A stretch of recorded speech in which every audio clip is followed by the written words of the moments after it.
करके तू दूसरा से शादी गे अपन रिश्ता भूल लही गे उमर में छलियो साई उमर में छलियो साई तोहर आई भाई बनाई तू लही गे उमर में छलियो साई तोहर आई भाई बनाई तू लही गे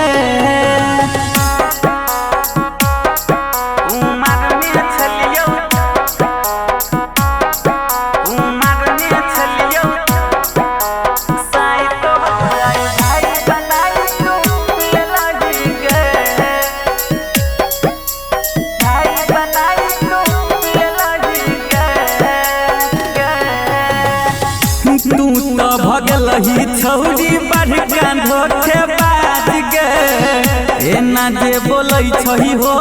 नहीं छौ कनियो लाज गे हे गे तू तो भगल ही छौरी बढ़ के धोखे बाज गे एना जे बोलै छही हो नहीं छौ कनियो लाज गे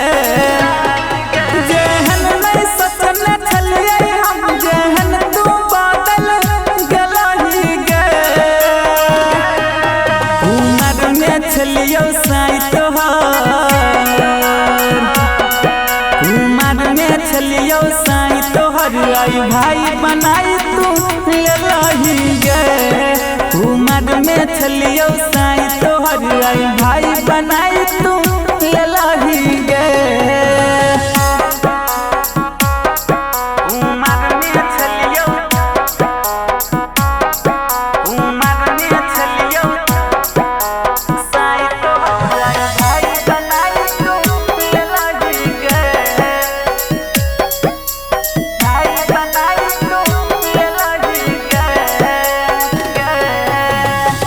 धीरेन्द्र दिवाकर जरे कलही विश्वासघात गे हमरे संग काटही छलही कुआरे में तू रात गे हे गे धीरेन्द्र दिवाकर जरे कलही विश्वासघात गे हमरे संग काटही छलही कुआरे में तू रात गे राजेश रंजन के साथे में 18 साल तू बीत लही गे उमर में छलियो साई तोहर उमर में छलियो साई तोहर आई भाई बनाई तू लही गे